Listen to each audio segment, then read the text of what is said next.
नमस्कार। आज reserve bank of India ने रेपो रेट में बढ़ोतरी की है 50 बेसिस पॉइंट की। इसका प्रभाव पड़ेगा आपके जो आम उपभोक्ताओं के जो ऋण हैं, हाउसिंग लोन है, कार लोन है और व्यक्तिगत ऋण है, इन पर फर्क पड़ेगा। और वैसे तो जो दूसरे एडवांस में कमर्शियल वाणिज्यिक ऋण है, उन पर भी फर्क पड़ेगा। तो सबसे पहले तो ये जानते हैं कि रिजर्व बैंक ने आज क्या किया है। रेपो रेट में 50 बेसिस पॉइंट की बढ़ोतरी की है और इसके साथ ही बैंक रेट भी बढ़ाकर 4.65 से 5.15% कर दिया है। और जो marginal standing facility reserve bank है उसको भी 5.15% कर दिया है। ये दो चीज़ें ऐसी हैं, इनका क्या प्रभाव पड़ेगा आम उपभोक्ताओं को। इसको समझने के लिए सबसे पहले जानते हैं कि रेपो रेट क्या है। रेपो रेट वह रेट होता है जिस पर रिजर्व बैंक ऑफ इंडिया जो वाणिज्यिक बैंक है, कमर्शियल बैंक है, उनको लोन देता है। तो अगर वाणिज्यिक बैंकों को लोन मिलना महंगा होगा तो स्वाभाविक है इसका प्रभाव उपभोक्ताओं पर जरूर पड़ेगा।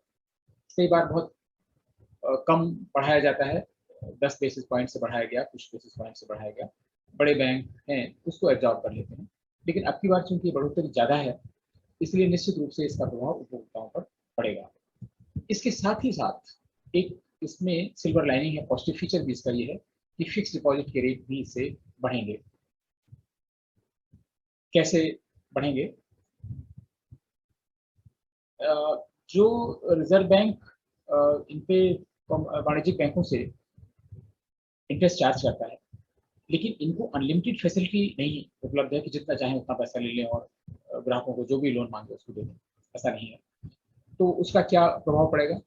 इनके पास संसाधनों की कमी होगी और जब संसाधनों की कमी होगी तो इन्हें मार्केट से यानी उपभोक्ताओं से, जमाकर्ताओं से पैसा लेना पड़ेगा। और उसका एक तरीका ये होता है कि जब रेट बढ़ाया जाता है तो लोग फिक्स डिपॉजिट करवाना शुरू करते हैं। इसलिए फिक्स डिपॉजिट बढ़ने की संभावना है। और फिक्स डिपॉजिट वाकई बहुत इस समय बहुत ही खराब हालत में थी।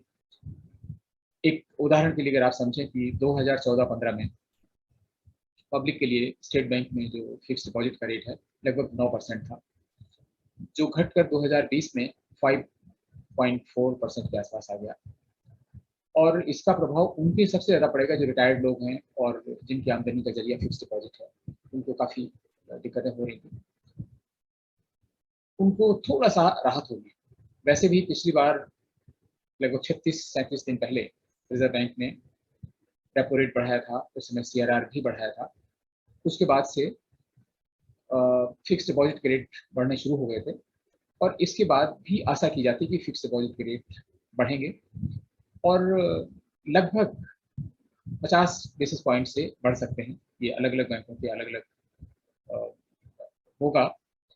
कुछ बैंक जिनके पास जो जमा के हैं, डिपॉजिट के संसाधन अच्छे हैं, वो शायद बढ़ाने में थोड़ा हिचकिचाएंगे, देर से बढ़ाएंगे या कम बढ़ाएंगे। लेकिन जिनके पास फंड्स की प्रॉब्लम है वो बैंक बहुत जल्दी से बढ़ाएंगे। तो इसके अलावा जो रिजर्व बैंक ने एक दो चीज़ें और की हैं, उसमें प्रोजेक्शंस अपने बढ़ाए हैं इन्फ्लेशन रेट का। इन्फ्लेशन रेट का जो प्रोजेक्शन है पहले 5.7% था, उसको बढ़ा के 6.7% कर दिया है अगले साल के लिए। इसका मतलब ये हुआ कि जो इन्फ्लेशन है वो सर उठाए रहेगी, दबाव में होगी, बट इन्फ्लेशन रहेगी। लेकिन 6.7% इन्फ्लेशन कोई बहुत बड़ी इन्फ्लेशन रेट नहीं होती है, इसलिए उपभोक्ताओं को बहुत परेशान होने की आवश्यकता नहीं है। लेकिन नॉर्मली क्या होता है, जितने भी प्रोजेक्शन बनाया जाता है उससे थोड़ा बहुत इन्फ्लेशन ज़्यादा ही हो जाती है। रिजर्व बैंक ने एक और जो आंकड़ा बताया है वो ये है कि जो जीडीपी का ग्रोथ रेट है जो वो 7.2% पर रहेगा। तमाम आंकड़े रिजर्व बैंक के पास रहते हैं। लेकिन इसमें जो उपभोक्ताओं के होम लोन, कार लोन और व्यक्तिगत लोन जो होते हैं, पर्सनल लोन जिन्हें कहते हैं, उनमें बढ़ोतरी होगी। और ये बढ़ोतरी भी लगभग उतनी ही हो सकती है, उससे कम हो सकती है। जैसे 50 बेसिस पॉइंट रिजर्व बैंक ने बढ़ाया है, तो जो अधिकतम होगी वो इसके आसपास ही होगी बढ़ोतरी। तो इसलिए आप ईएमआई वगैरह में परिवर्तन आ जाएगा, ईएमआई बढ़ जाएगी।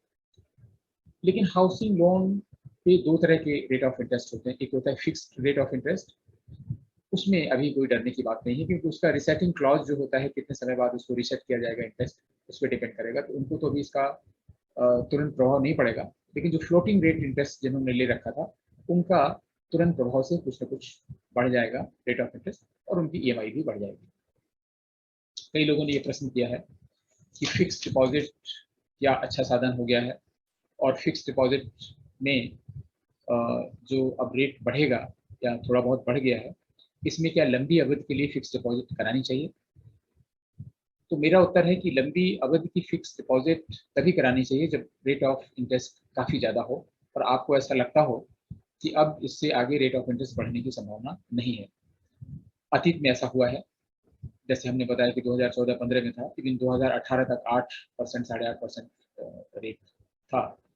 उस समय अगर कराते तो 4-5 साल का कराया जा सकता था, लेकिन आज की स्थिति में चूंकि ये बढ़ रहा है, फिक्स डिपॉजिट का रेट बढ़ रहा है, और अगर एक स्टेटिस्टिक्स पे ध्यान दें कि 36 दिन पहले, 37 दिन पहले रिजर्व बैंक ने सीआरआर बढ़ाया था और रेपो रेट भी बढ़ाया था, तो ये आखिरी बढ़ोतरी नहीं है। हो सकता है इसके बाद भी 1-2 महीने में फिर रिजर्व बैंक को कुछ फाइन ट्यूनिंग करनी पड़े और रेट बढ़ाना पड़े, और अगर इन्फ्लेशन काबू में नहीं आई तो निश्चित रूप से करना ही पड़ेगा, तो फिक्स डिपॉजिट रेट फिर भी बढ़ेंगे। इसका मतलब ये हुआ कि आप लंबी अवधि के फिक्स डिपॉजिट अभी मत कराइए, जिसमें आपको अभी सुविधाजनक ढंग से बढ़ोतरी का फायदा मिल रहा है, उसको आप करवा लीजिए और थोड़ा इंतजार करिए। अगर रेट नहीं भी बढ़े तो कम से कम तो नहीं होने जा रहे, इसलिए आपको कोई नुकसान नहीं होगा, थोड़ा इंतजार करिए। और अभी जो प्रचलित समय अभी जो भी हो, मतलब शॉर्ट टर्म फिक्स डिपॉजिट आप करवाइए। कुछ लोगों ने प्रश्न किया है कि फिक्स डिपॉजिट का रेट 7% कब तक आ जाएगा? तो 7% तो बहुत जल्दी आने की संभावना है, 6.5% की रेंज में बहुत जल्दी होगा, चल रहा है कई बैंकों का, तो 7% बहुत जल्दी आ जाएगा। और कुछ लोगों ने पूछा कि 8% कब तक आएगा? 8% भी आएगा, आप इस समय जून में हैं, और कब आएगा इसे एग्जैक्ट फोरकास्ट नहीं किया जा सकता है। 7% तो आएगा आएगा, और 8% अगर आता है तो कम से कम इस वर्ष आने की संभावना नहीं है, और आएगा तो इस वर्ष के अंत तक, मतलब दिसंबर तक हो सकता है 8% भी हो जाए। लेकिन अगर आपका फिक्स डिपॉजिट का रेट 7-7.5% पहुंचता है तो आप लंबी अवधि की फिक्स डिपॉजिट करवाना शुरू कर दीजिए और इंतजार 8% का मत करिए। और इसके अलावा एक सज्जन ने लिखा है कि क्या जिनके पास फिक्स डिपॉजिट है वो आरबीआई बॉन्ड में निवेश करें? तो आरबीआई बॉन्ड में निवेश कर सकते हैं, क्योंकि जैसे ही रेट घटते बढ़ते हैं उसका बेनिफिट उपभोक्ताओं को मिलता है। लेकिन फिर भी मेरा व्यक्तिगत विचार ये है कि जो बैंक के फिक्स डिपॉजिट हैं, अगर कोई बहुत मटेरियल अंतर नहीं आता है आपके रेट ऑफ इंटरेस्ट में, तो आप बैंक डिपॉजिट रखिए, क्योंकि आपकी ज़रूरत पर कभी भी इसको आप तोड़वा सकते हैं, आगे पीछे कर सकते हैं, मीन्स बढ़ा सकते हैं। अच्छा इंटरेस्ट रेट मिलता है तो आप इमीडिएटली तोड़ के इसको आगे के लिए बढ़ा सकते हैं। आरबीआई बॉन्ड में ये सुविधा नहीं मिलेगी, क्योंकि आपका जो पैसा है काफ़ी लंबी अवधि के लिए फंस जाता है। तो इसलिए आरबीआई बॉन्ड की तुलना में आज भी फिक्स डिपॉजिट इस समय ठीक है, और चूंकि रेट ऑफ इंटरेस्ट बढ़ रहे हैं इसलिए इंतजार करिए। तो ये है रेपो रेट के बारे में, क्या बढ़ेगा क्या घटेगा, और फिर अगर ऐसा कोई परिवर्तन आता है तो इस बैंकिंग सेगमेंट आपसे फिर मुलाकात होगी। नमस्कार। आप इस चैनल को फॉलो करिए, फॉरवर्ड करिए, शेयर करिए, लाइक करिए अगर आपको कंटेंट इसके अच्छे लगते हैं, लेकिन इसे सब्सक्राइब ज़रूर करिए।